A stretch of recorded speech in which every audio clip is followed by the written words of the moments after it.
Hello everyone and welcome back to the channel. My name is Adi and let me tell you, it is good to be back. It has been a while. I have been kind of unable to record like Worlds reports and stuff for a little bit just because right after Worlds, I moved to a new apartment and had to get like everything set up, like a desk and everything. And also I like last week I finally had everything set up and then I caught COVID. And so I was really unable to record there because I was sick and coughing and stuff. But now I am finally feeling good, have everything ready, got a new microphone and everything, so hopefully it sounds better too, and ready to record. I want to start streaming as well, and potentially tonight you might even see me streaming at twitch.tv/CK49VGC, grinding up to Master Ball, and then we'll find some other stuff to do. We'll figure something out, but I do want to get some content rolling again. And I have really enjoyed playing Pokemon recently. And so I've been playing both Series 13 and Spikemonth Cup, and both of them have been a lot of fun.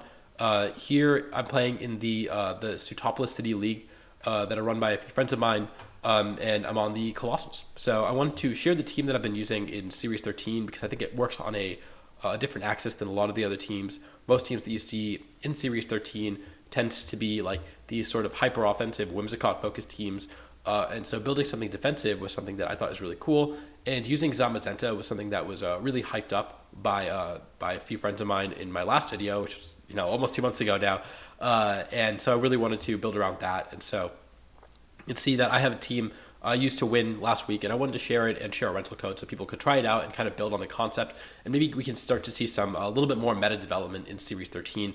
I also will be doing Spikemonth Cup. I've been playing that too. I have a team that's really sick that I got to like top 20 on ladder with and really enjoyed using. So maybe I'll share that at some point. Let me know what type of content you want to see, what type of Pokemon content, because there's so many different formats that are going on right now. And then of course, when Scarlet and Violet comes out, everything's gonna go crazy, and there's gonna be so much stuff to do. So make sure to subscribe to make sure you don't miss out on that. You know how it goes. So this team was actually built by Nick Navarre, Nails, back in like day one of the format, Z hosted a tournament on Smogon that was a Series 13 tournament because we thought that this was going to be the next big format, the format that we were going to be playing regionals in post Worlds. And so Nails, I think he went X1 in Swiss and then lost in top 8. And so you can see the graphic for all the teams. And I honestly like the meta has developed a little bit, but like, has it really? Like if you look at these teams, they're kind of the same teams that you'd expect to see on ladder tomorrow. And so it is. So I think this team is super relevant still. It has a lot of tools, and at the time Nick didn't want to share the pace because again we thought we had regionals, but now I got the go ahead, so I'm going to be sharing this. And a couple people have asked me for this, so just another reason to share it. So the core essentially is you're going to run Zamazenta, you're going to run Ho-Oh or Zekrom because those are the two coaching abusers. You're going to put a Groudon next to it because it's a crazy Pokemon, and then one supporter, either Incineroar or Amoonguss. Generally speaking, that's what you're going to be doing. The idea is the Zamazenta is just a base, I think 680 base stat total support Pokemon, and in a format where most of your support Pokemon are pretty weak, they are, like Incineroar is low base stat total, and Amoonguss is low base stat total relative to these incredible restricteds. Even like Pokemon like Zeraora is a pretty low base stat total support Pokemon, or Mew or Victini, right? Those are like, even Mythicals only have 600 BST, which is why they aren't seeing a ton of play, as compared to these like restricted Pokemon that are base 680, if not higher sometimes, and just have so many stats that you can play with. And so Zamazenta is a Pokemon that not only has so many stats, but isn't just focused on doing damage. It's also a support Pokemon, which puts it in this really unique position.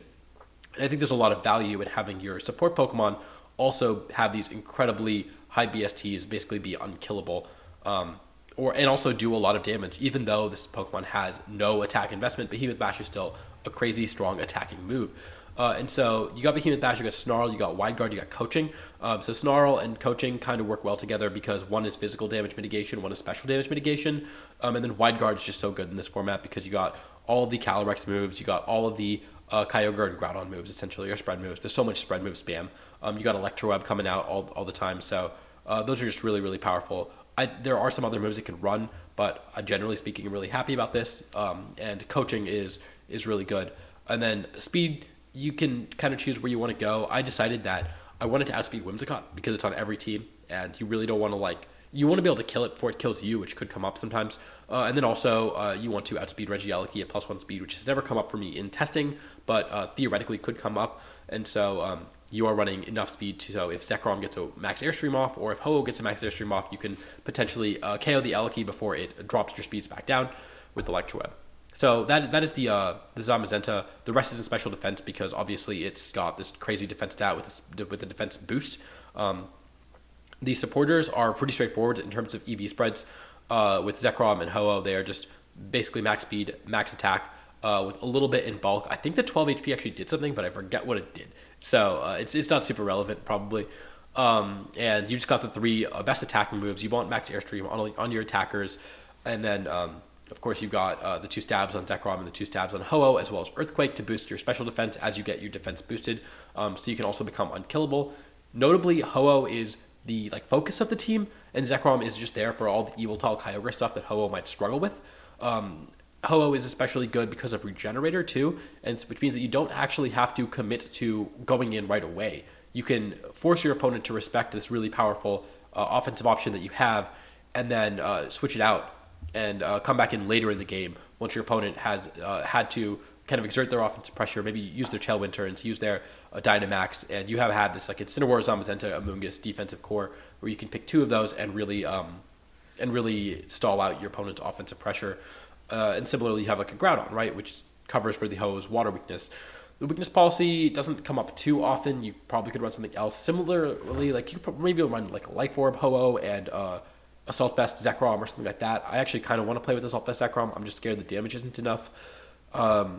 But yeah, so those are the item choices you aren't super committed to these item choices, but they're there and they've done their job more or less. But the Pokemon themselves are really the crazy part of the team.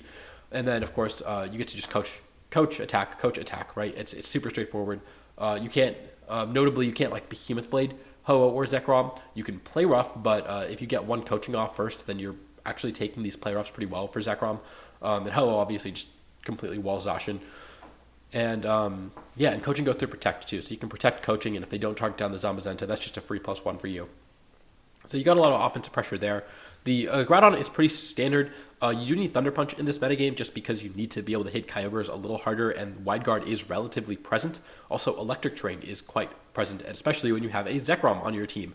So Thunder Punch is really valuable. Brick Break is definitely a little more flexible, but if you are maxing the Groudon, it is nice to have Max Knuckle. But you can also run things like Max Phantasm, Shadow Claw, right? That's something that we saw towards the end of Series 12 that you could definitely run on this Groudon as well. I think the EV spread is pretty standard. It just lives the 2 Kyogre Water Spouts with the Assault Vest. And so that is the Groudon, pretty straightforward. And then Incineroar and Amoonguss are, again, nothing special here. Notably that I think you do have to commit to 1 stat or the other when you are running these non-restricted Pokemon, because they are relatively weak compared to the field. And so they're not going to be taking a bunch of hits on both sides. And so you just have to commit, and you have to say, okay, well, I can take 2 special hits on Amoonguss, or I can take 2 physical hits on Incineroar, but I can't take 3. And I can't, certainly if I split the defenses, I won't be able to hit. I won't be able to take either of them. And so that's kind of what that's there for.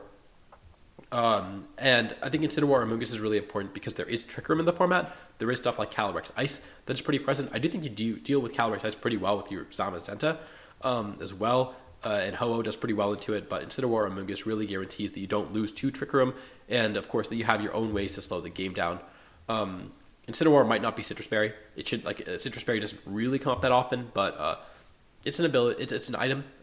It helps with Zacian a lot too, just because again you're just super physical. You're not going to take special attacks with this Pokemon, but you could be Shucca Berry reasonably to take attacks from Groudon. You could be Pastio, maybe take 1 attack from Kyogre. You could switch the Sash around onto it. You got some options on the Incineroar for sure. But yeah, that's sort of the team. Not too much to say about it. And then here is the rental code. I will post the Pokemon Showdown replays of me using the team in my best of 3 for the Sootopolis League in the description down below if you want to actually watch it. And then I do plan on laddering with this team on stream just to get a little more familiar with the Series 13 metagame. So you can check me out at twitch.tv/CK49VGC. I'm going to get to Master Ball at the very least, because I am playing Series 13 again for the Sootopolis League. So I do have to build a new team and get a little more familiar with the format. But yeah, I encourage you to try this team out. I think it's really cool. I think it's a little bit different from what we see normally. And yeah, let me know what type of content you want to see in the future. Whether you want to see Spike with Cup, Series 13, maybe a mix of both. And I'm definitely going to try to do both because I really enjoy both formats. I know people are complaining on Twitter about Spike with Cup. I understand the complaints. I've also got maybe like retro format stuff coming out at some point because I do want to like revisit past formats. In theory, I've got the Calyrex Ice documentary that I'm still working on. That is like the season report. I've promised because there's so much insight into how we, as like one of the more successful team building groups in Series 12, have like slowly developed this concept of Calyrex Ice, starting from Indianapolis regionals all the way to Worlds. We didn't do too well at Worlds, but I do want to flesh that out. But it's going to be a long video, and I'm still scripting it, so that will come out before Scarlet and Violet. And I do want to do some other scripted videos. I've got a lot of content planned. I'm really excited. I'm finally in a position to record again. So make sure to follow me on Twitch because I do want to start doing that. Make sure to subscribe if you haven't already. And until next time, I will see you all later.